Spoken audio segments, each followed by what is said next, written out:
Kalau nggak ada hukum dan peraturan, bisa jadi ekonomi, sosial, teknologi, dan peradaban sekarang ini nggak pernah ada.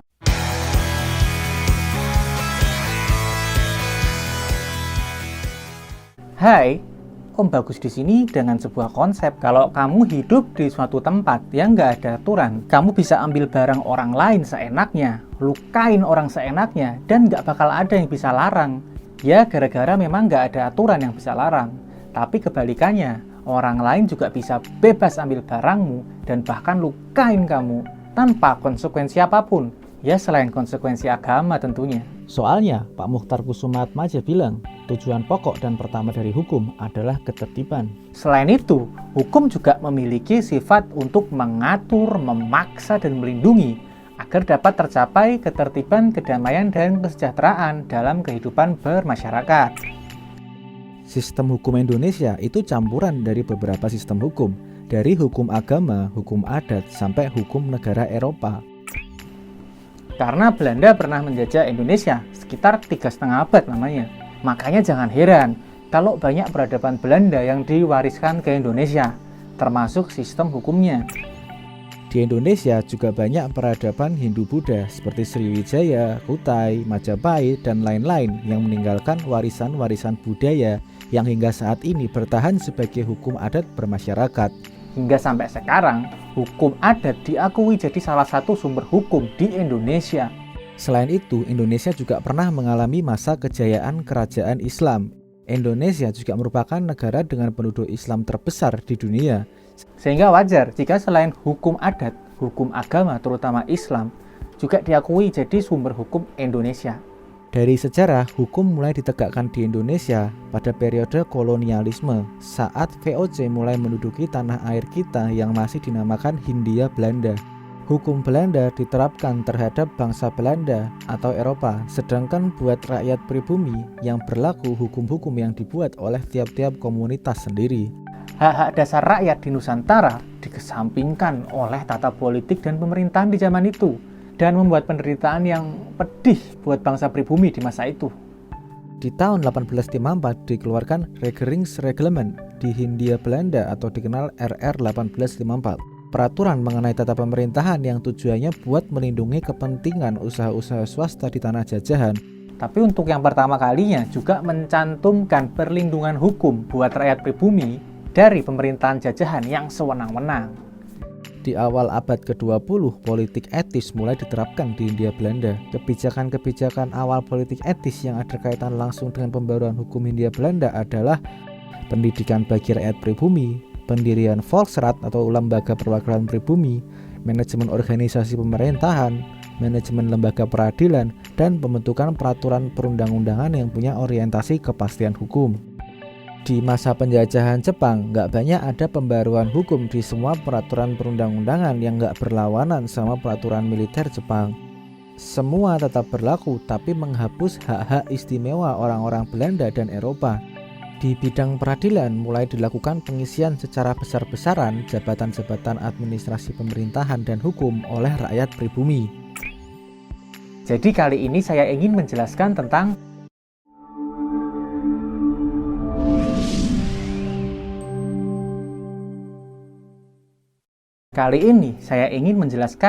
sistem hukum Indonesia. Dari kemerdekaan negara Indonesia di tahun 1945 sampai sekarang, sudah dilakukan 4 kali amandemen UUD RI 1945. Beberapa pembaruan formal yang dilakukan, pembaruan sistem politik dan ketatanegaraan, pembaruan sistem hukum dan HAM, juga pembaruan sistem ekonomi. Kata Mr. Utrecht, hukum merupakan kumpulan peraturan yang mengatur tata tertib suatu masyarakat dan harus ditaati. Bidang hukum ada 5, tapi yang paling sering kita dengar cuma hukum pidana dan perdata. Selain itu, masih ada hukum acara yang biasa dipakai pengacara, juga ada hukum tata negara, dan hukum administrasi buat di lingkungan pemerintahan. Kata Mr. Simmons, hukum pidana merupakan semua perintah dan larangan yang diadakan oleh negara dan dapat diancam suatu kemalangan bagi yang tidak menaati. Hukum pidana sifatnya melarang. Contohnya, larangan membunuh, mencuri, mencemarkan nama baik. Pelanggaran hukum pidana bisa dihukum dari teguran, denda, kurungan, penjara, sampai seumur hidup, dan hukuman mati. Peraturan hukum pidana utama diatur di Kitab Undang-Undang Hukum Pidana atau KUHP yang berlaku dari zaman Belanda dan nama aslinya Wetboek van Strafrecht atau WVS. Kata Pak Sutikno Mertokusumo, hukum perdata adalah hukum antar perseorangan atau badan yang mengatur hak dan kewajiban satu terhadap lainnya di dalam hubungan keluarga dan bermasyarakat. Hukum perdata itu dikaitkan sama hubungan masyarakat. Yang paling sering masuk di perkara hukum perdata itu masalah hubungan jual beli sama usaha dagang. Peraturan hukum perdata utama diatur di Kitab Undang-Undang Hukum Perdata atau KUHP yang juga berlaku dari zaman Belanda dan nama aslinya Burgerlijk Wetboek atau BW.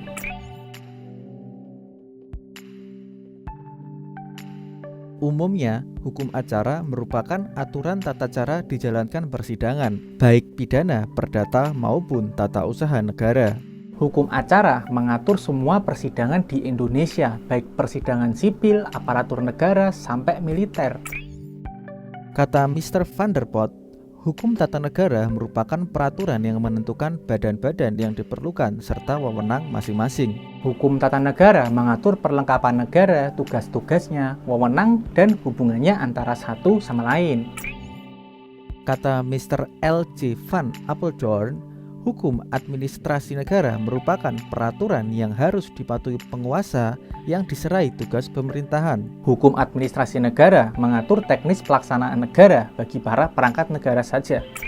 Setelah mengenal semua bidang hukum, kita lanjut ke sumber hukum. Mr. Zevenbergen bilang, sumber hukum merupakan sumber terjadinya hukum atau yang menimbulkan hukum. Masyarakat luas taunya sumber hukum ya cuman undang-undang, peraturan pemerintah, peraturan daerah aja. Padahal semua itu masih salah satu sumber hukum formal. Selain itu masih ada sumber hukum lain, sumber hukum material.